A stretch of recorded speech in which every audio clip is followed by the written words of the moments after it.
जय जगन्नाथ बंधुगण आपण को आम चैनल को बहुत बहुत स्वागत। आज आम जानिबा 13 जून 2026 शनिवार दिन द्वादश राशि संपूर्ण राशिफल। आज यही दैनिक राशिफल चंद्रंक गोचर गणना उपरे आधारित जहाँ आम जीवन में गंभीर प्रभाव पकाई थाए। तेबे वीडियोटी आरंभ करने पूर्व जदि आपण आम चैनल को नुआ करी आसिचंती तेबे तले थिबा लाल रंगर सब्सक्राइब बटन को दबाई चैनल को सब्सक्राइब करि दियंतु एवं पाखरे थिबा घंटी बटन को दबाई ऑल सिलेक्ट करि दियंतु जहा फल आम अपलोड करुथिबा प्रत्येक वीडियोर नोटिफिकेशन आपण सर्वप्रथमे पाई परिबे। आसंतु सर्वप्रथमे जानिबा आजिर पंचांग तिथि नक्षत्र एवं शुभ समय विषय। आजिर पंचांग और शुभ समय 13 जून 2026 शनिवार ज्येष्ठ कृष्ण पक्ष त्रयोदशी दिवा 4:07 गते चतुर्दशी। कृत्तिका नक्षत्र राति 1:16 गते रोहिणी नक्षत्र। मेष चंद्र दिवा 7:25 गते वृष चंद्र गोचर करिवे। पर्वपर्वाणी आज पवित्र शिव चतुर्दशी उपवास और बेड़ा परिक्रमा। सूर्य उदय प्रातः 5:11, सूर्यास्त संध्या 6:36। शुभ बेला दिवा 2:08 रु अपराह्न 3:56 पर्यंत। घात चंद्र और घात बार। आज बिछा राशि पुरुषों पाई घात चंद्र एवं वृष सिंह और कन्या राशि घात बार। खाद्य निषेध आज बैगण खाइबा संपूर्ण निषेध।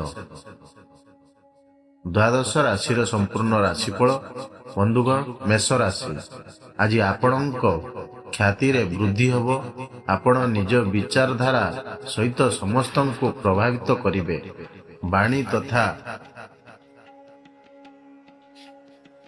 उपस्थापना क्षेत्र में जड़ित व्यवसायी माने नूतन अवसर पाइबे। सामाजिक सर्कल विकास हेबो। वाणिज्य व्यवसाय प्रारंभ करिबा पई यह उत्तम समय, किंतु पारिवारिक जीवन में सान भाई भौणी संपूर्ण ध्यान रखंतु। जीवन साथी सहित उत्तम समय अतिबाहित करिवे। पैतृक संपत्ति पाइबार दृढ़ संभावना रही। आर्थिक स्थिति रे प्रगति हेबो, किंतु अनावश्यक खर्च उपरे नियंत्रण रखंतु। स्वास्थ्य अनुकूल देखा दे पारे।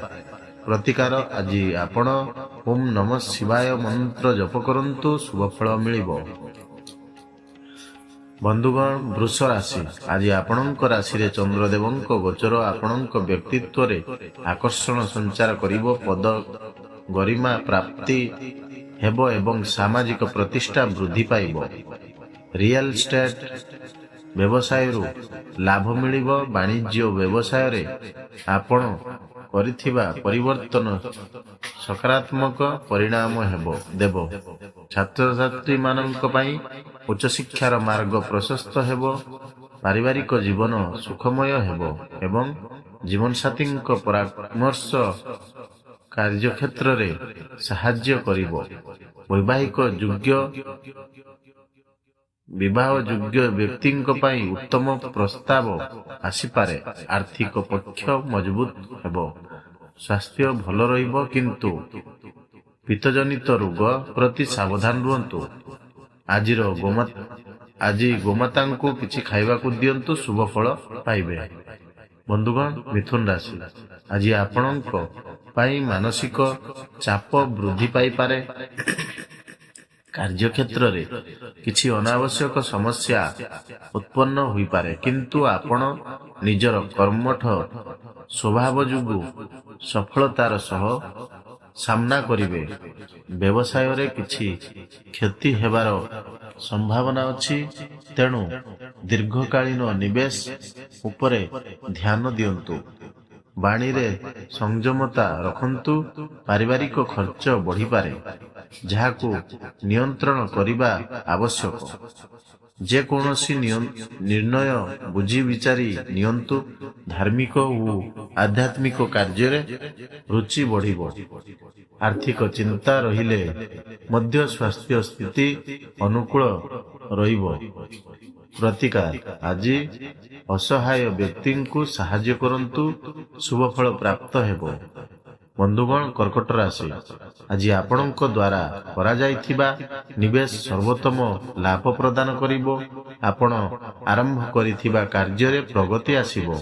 ପାରିବାରିକ ଜୀବନରେ ପୈତୃକ ସମ୍ପତ୍ତି ସମ୍ବନ୍ଧିତ ବିବାଦର ସମାଧାନ ହେବ, ଯାହାଫଳରେ ଘରେ ସୁଖଦ ବାତାବରଣ ରହିବ। ପିତାଙ୍କ ପକ୍ଷରୁ ସହଯୋଗ ମିଳିବ ଏବଂ ପୂର୍ବରୁ ଅଟକି ରହିଥିବା କାର୍ଯ୍ୟ ଗତିଶୀଳ ହେବ। ଆକସ୍ମିକ ଧନଲାଭର ପ୍ରବଳ ଯୋଗ ରହିଛି ଏବଂ ସଞ୍ଚିତ ଧନରେ ବୃଦ୍ଧି ହେବ। କାର୍ଯ୍ୟ ବ୍ୟସ୍ତତା ଅଧିକ ରହିବ, କିନ୍ତୁ ସ୍ୱାସ୍ଥ୍ୟର ସମ୍ପୂର୍ଣ୍ଣ ସମର୍ଥନ ମିଳିବ। ଖାଦ୍ୟପେୟର ବିଶେଷ ଧ୍ୟାନ ରଖନ୍ତୁ।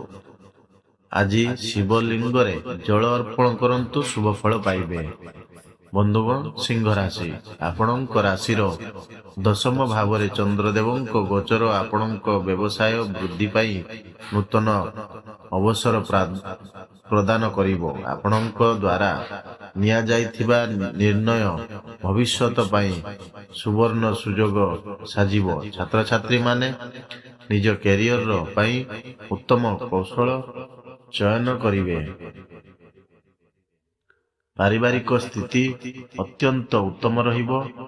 ପିତାଙ୍କ ଠାରୁ ମାର୍ଗଦର୍ଶନ ଓ ସମର୍ଥନ ପାଇବେ। ଜୀବନସାଥୀ ଆପଣଙ୍କୁ ସମ୍ପୂର୍ଣ୍ଣ ସହଯୋଗ କରିବେ, କିନ୍ତୁ ସନ୍ତାନଙ୍କ ଭବିଷ୍ୟତକୁ ନେଇ ସାମାନ୍ୟ ଚିନ୍ତିତ ରହିପାରନ୍ତି।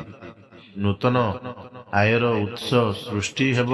ସ୍ୱାସ୍ଥ୍ୟ ଉତ୍ତମ ରହିବ ଏବଂ ଆପଣ ଊର୍ଜାବାନ ଅନୁଭବ କରିବେ।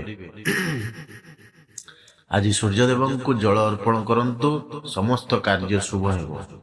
ବନ୍ଧୁଗଣ, କନ୍ୟା ରାଶି, ଆଜି ଆପଣଙ୍କ ଭାଗ୍ୟରେ ବୃଦ୍ଧି ଘଟିବ ଏବଂ ଭାଗ୍ୟର ସମ୍ପୂର୍ଣ୍ଣ ସହଯୋଗ ମିଳିବ। ପୂର୍ବରୁ ଅଟକି ରହିଥିବା କାର୍ଯ୍ୟ ସ୍ୱତଃ ପୂରଣ ହେବାକୁ ଲାଗିବ। ଆଳସ୍ୟ ପରିତ୍ୟାଗ କରି କାର୍ଯ୍ୟକ୍ଷେତ୍ରରେ ନୂତନ ଊର୍ଜା ସହିତ କାମ କରନ୍ତୁ। ସରକାରୀ କିମ୍ବା କୋର୍ଟ କଚେରୀ ମାମଲାର ନିର୍ଣ୍ଣୟ ଆପଣଙ୍କ ସପକ୍ଷରେ ଆସିପାରେ। ପାରିବାରିକ ଜୀବନରେ ପିତା ଓ ଭାଇମାନଙ୍କ ଠାରୁ ପୂର୍ଣ୍ଣ ସହଯୋଗ ମିଳିବ। ସନ୍ତାନ ପକ୍ଷରୁ କିଛି ସୁଖଦ ସମାଚାର ପ୍ରାପ୍ତ ହେବ। ସେୟାର ମାର୍କେଟରେ ନିବେଶ କରିବା ଲାଭପ୍ରଦ ସିଦ୍ଧ ହେବ। ଅତ୍ୟଧିକ କାର୍ଯ୍ୟ ବ୍ୟବସ୍ଥା ଓ ଅନାବଶ୍ୟକ ଖର୍ଚ୍ଚ ଯୋଗୁଁ କିଛି ମାନସିକ ଚାପ ରହିପାରେ।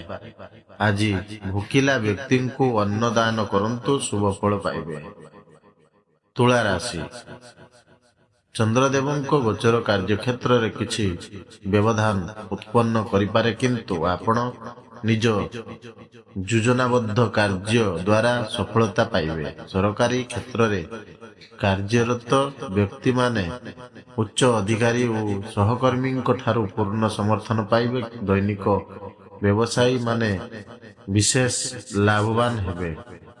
ପାରିବାରିକ ଜୀବନରେ ପିତାଙ୍କ ସ୍ୱାସ୍ଥ୍ୟର ବିଶେଷ ଧ୍ୟାନ ରଖନ୍ତୁ। କିଛି ଅବାଞ୍ଛିତ ଭ୍ରମଣର ସମ୍ଭାବନା ରହିଛି। ଆପଣଙ୍କ ବ୍ୟବହାର କୁଶଳତା କାର୍ଯ୍ୟକ୍ଷେତ୍ରରେ ସହାୟକ ହେବ। ଆର୍ଥିକ ସ୍ଥିତିରେ ସାବଧାନତା ରଖନ୍ତୁ ଏବଂ ଅନାବଶ୍ୟକ ଖର୍ଚ୍ଚରୁ ଦୂରେଇ ରୁହନ୍ତୁ। ଆଜିର ପବିତ୍ର ବିଷ୍ଣୁ ସହସ୍ର ନାମ ପାଠ କରନ୍ତୁ, ସମସ୍ତ ବାଧା ଦୂର ହେବ। ବିଛା ରାଶି, ଆଜି ଆପଣ ନିଜ ବ୍ୟବସାୟିକ ଭାଗିଦାର ମାନଙ୍କ ଠାରୁ ସମ୍ପୂର୍ଣ୍ଣ ସହଯୋଗ ପାଇବେ। ଅଟକି ରହିଥିବା କାର୍ଯ୍ୟ ସମ୍ପୂର୍ଣ୍ଣ ହେବ ଏବଂ ଆର୍ଥିକ ଲାଭ ବିକଶିତ ହେବ। ବିଶେଷଜ୍ଞଙ୍କ ପରାମର୍ଶ ଆପଣଙ୍କ କାର୍ଯ୍ୟକ୍ଷେତ୍ରରେ ବିସ୍ତାର କରିବ। ସମାଜ ସେବାରେ ଜଡ଼ିତ ବ୍ୟକ୍ତିଙ୍କ ପଦ ପ୍ରତିଷ୍ଠା ବୃଦ୍ଧି ପାଇବ।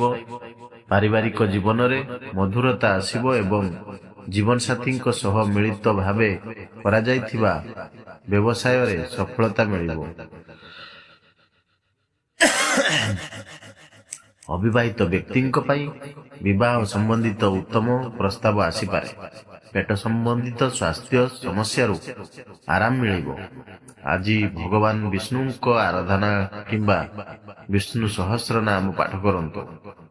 ଧନୁରାଶି, ଆଜି ନ୍ୟାୟ କ୍ଷେତ୍ର ବା କୋର୍ଟ କଚେରୀ କାର୍ଯ୍ୟରେ ଆପଣ ବିଜୟୀ ହେବେ ଏବଂ ସାମାଜିକ ପ୍ରତିଷ୍ଠା ବୃଦ୍ଧି ପାଇବ। କାର୍ଯ୍ୟକ୍ଷେତ୍ରରେ ସଫଳତା ମିଳିବ, କିନ୍ତୁ ଏହା ସହିତ ଶତ୍ରୁଙ୍କ ସଂଖ୍ୟା ମଧ୍ୟ ବୃଦ୍ଧି ପାଇପାରେ, ତେଣୁ ସତର୍କ ରୁହନ୍ତୁ। ପାରିବାରିକ ଜୀବନରେ ସନ୍ତାନ ପକ୍ଷରୁ କୌଣସି ଉତ୍ତମ ଖବର ମିଳିବ। ଜୀବନସାଥୀ ଆପଣଙ୍କୁ ସମସ୍ୟାରୁ ମୁକ୍ତି ପାଇବାରେ ସାହାଯ୍ୟ କରିବେ। ପ୍ରେମ ଜୀବନରେ ନୂତନ ଉତ୍ସାହ ଅନୁଭବ କରିବେ। ଆର୍ଥିକ ଲାଭର ସ୍ଥିତି ଉତ୍ତମ ରହିଛି।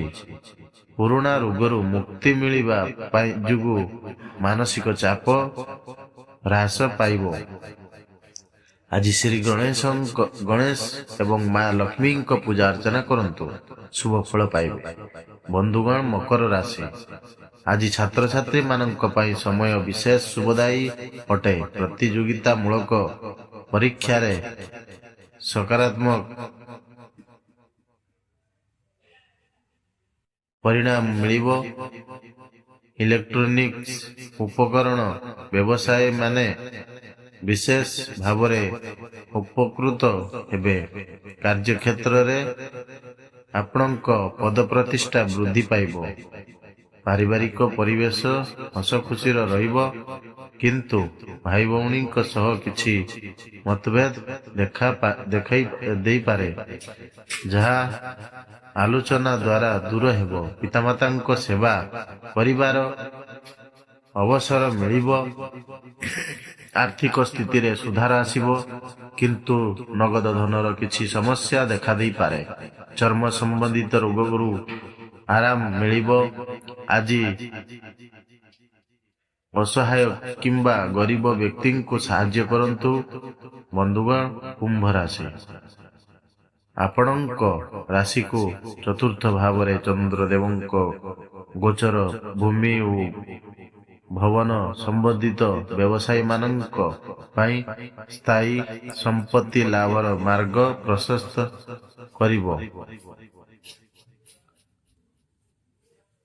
ଅଧା ରହିଥିବା କାର୍ଯ୍ୟକୁ ପୂର୍ଣ୍ଣ କରିବା ପାଇଁ ସମୟ ଉପଯୁକ୍ତ ଅଟେ। କଠିନ ପରିଶ୍ରମର ଉତ୍ତମ ପରିଣାମ ପାଇବେ। ପାରିବାରିକ ଜୀବନରେ ମାତାଙ୍କ ସହିତ କିଛି ବୈଚାରିକ ମତଭେଦର ସମ୍ଭାବନା ରହିଛି, ତେଣୁ ନିଜ ମନର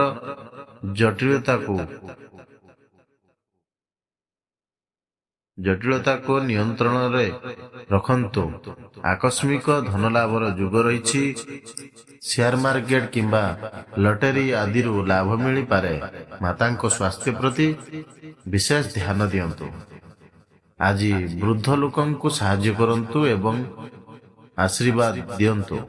ବନ୍ଧୁଗଣ, ମୀନ ରାଶି, ଆଜି ଆପଣଙ୍କ ଆତ୍ମବିଶ୍ୱାସ ବୃଦ୍ଧି ପାଇବ ଏବଂ ପ୍ରାରମ୍ଭ କରିଥିବା କାର୍ଯ୍ୟରେ ସଫଳତା ହାସିଲ କରିବେ। ଉଚ୍ଚ ପଦସ୍ଥ ଅଧିକାରୀଙ୍କ ଠାରୁ ପ୍ରଶଂସା ଓ ସମ୍ମାନ ପ୍ରାପ୍ତି ହେବ। ବ୍ୟବସାୟୀ ମାନଙ୍କ ପାଇଁ ନୂତନ ଯୋଜନା କାର୍ଯ୍ୟକାରୀ କରିବା ପାଇଁ ଏହା ଉତ୍ତମ ସମୟ। ପାରିବାରିକ ଜୀବନରେ ବିଦେଶରୁ କିଛି ଉତ୍ତମ ସମାଚାର ମିଳିପାରେ, ଯାହା ମନକୁ ପ୍ରସନ୍ନ କରିବ। ଜୀବନସାଥୀ ଏବଂ ବଡ଼ ଭାଇଙ୍କ ସମ୍ପୂର୍ଣ୍ଣ ସମର୍ଥନ ଆପଣଙ୍କ ଉନ୍ନତିର କାରଣ ହେବ, କିନ୍ତୁ ପିତାଙ୍କ ସ୍ୱାସ୍ଥ୍ୟ ବିଷୟରେ ଧ୍ୟାନ ରଖନ୍ତୁ। ଆର୍ଥିକ ସ୍ଥିତି ଭଲ ରହିବ, ମାତ୍ର ଅନାବଶ୍ୟକ ଖର୍ଚ୍ଚରୁ ଦୂରେଇ ରୁହନ୍ତୁ। ବନ୍ଧୁଗଣ, ପ୍ରତିକାର, ଆଜି ପବିତ୍ର ବିଷ୍ଣୁ ସହସ୍ର ନାମ ପାଠ କରନ୍ତୁ, ଶୁଭ ଫଳ ପାଇବେ। ବନ୍ଧୁଗଣ, ଏହା ଥିଲା ଆଜିର ସମ୍ପୂର୍ଣ୍ଣ ରାଶିଫଳ ବିବରଣୀ। ଯଦି ଭିଡିଓଟି ଆପଣଙ୍କୁ ଭଲ ଲାଗିଥାଏ ତେବେ ଲାଇକ୍, ସେୟାର ଏବଂ କମେଣ୍ଟ କରି ନିଶ୍ଚୟ ଜାଣନ୍ତୁ। ପୁଣି ଦେଖାହେବା ଆଗାମୀ ଅଧ୍ୟାୟରେ। ବନ୍ଧୁଗଣ, ଜୟ ଜଗନ୍ନାଥ, ଜୟ ମା ଲକ୍ଷ୍ମୀ, ଧନ୍ୟବାଦ।